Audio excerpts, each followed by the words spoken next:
नमस्कार. आपण पाहत आहात लोकसेवा लाईव्ह न्यूज. बिलोली तालुक्यातील आदमपूर येथील जिल्हा परिषद प्राथमिक शाळेच्या परिसरातून विद्यार्थ्यांच्या सुरक्षेबाबत अत्यंत गंभीर आणि धक्कादायक बाब समोर आली आहे. शाळेच्या परिसरात स्थानिक नागरिकांकडून मोठ्या प्रमाणात कचरा आणि घाण टाकली जात असल्याचा गंभीर आरोप करण्यात आला असून याच परिसरात अनधिकृतपणे रेतीचा साठाही करण्यात आल्याचे शाळा व्यवस्थापन समितीच्या निदर्शनास आले आहे. या सर्व प्रकारामुळे शाळा परिसर अत्यंत अस्वच्छ झाला असून डास, कीटक आणि विषारी सरपटणाऱ्या प्राण्यांचा धोका प्रचंड वाढला आहे. ही परिस्थिती किती भयावह आहे याचा अंदाज यावरूनच येतो की दिनांक 8 ऑगस्ट रोजी थेट वर्गातच साप आढळल्याची खळबळजनक घटना घडली आहे. सुदैवाने यात कोणतीही जीवितहानी झाली नाही, मात्र यामुळे विद्यार्थ्यांच्या सुरक्षेवर मोठा प्रश्नचिन्ह उपस्थित झाला आहे. आता प्रश्न असा निर्माण होतो की एखाद्या चिमुकल्या विद्यार्थ्यांच्या जीविताला धोका निर्माण झाल्यानंतरच प्रशासन जागे होणार का?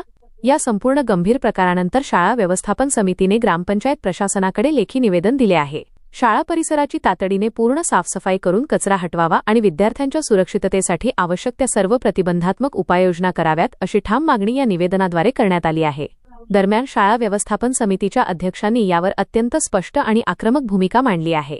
ज्या नागरिकांकडून शाळेच्या परिसरात घाण पसरवली गेली आहे किंवा रेतीचा साठा करण्यात आला आहे त्यांनी तो तात्काळ हटवून परिसर स्वच्छ करावा. अन्यथा भविष्यात या निष्काळजीपणामुळे कोणतीही अनुचित घटना घडल्यास त्याची संपूर्ण जबाबदारी संबंधित घटकांवर निश्चित करून त्यांच्यावर कठोर कायदेशीर कारवाईची मागणी केली जाईल असा सज्जड इशाराही देण्यात आला आहे. विशेष म्हणजे हा विषय केवळ स्वच्छतेपुरता मर्यादित नसून शाळेत शिकणाऱ्या शेकडो चिमुकल्या विद्यार्थ्यांच्या आयुष्याचा आणि सुरक्षिततेचा आहे. त्यामुळे स्थानिक ग्रामपंचायत आणि वरिष्ठ प्रशासनाने या तक्रारीची गंभीर दखल घेऊन तातडीने स्थळ पाहणी करावी आणि अनधिकृतपणे कचरा व साहित्य साठवणाऱ्यांवर नियमानुसार कडक कारवाई करावी अशी मागणी जोर धरत आहे. विद्यार्थ्यांच्या सुरक्षेशी कोणतीही तडजोड नको, शाळा परिसर त्वरित स्वच्छ आणि सुरक्षित झालाच पाहिजे.